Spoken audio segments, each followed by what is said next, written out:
Low-dose naltrexone has been used for several decades off-label for recurrent miscarriage and conditions that can cause infertility.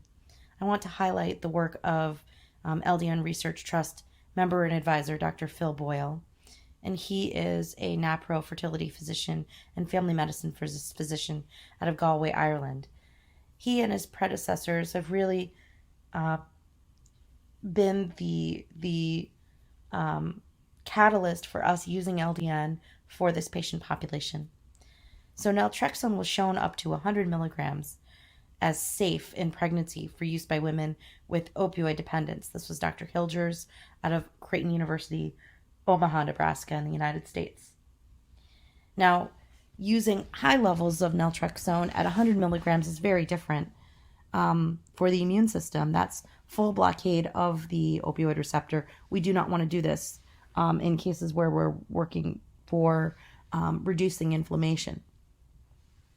Here we're going to be using off-label dosing from 0.5 in general to 4.5 milligrams for infertility, though sometimes we go even lower or even a little bit higher if needed.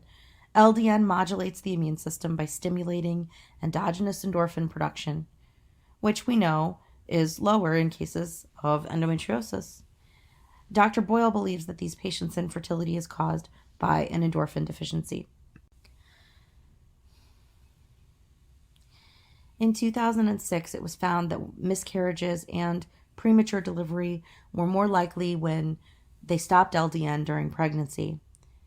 So therefore, I either start LDN prior to pregnancy or post-pregnancy to prevent autoimmune flares postpartum.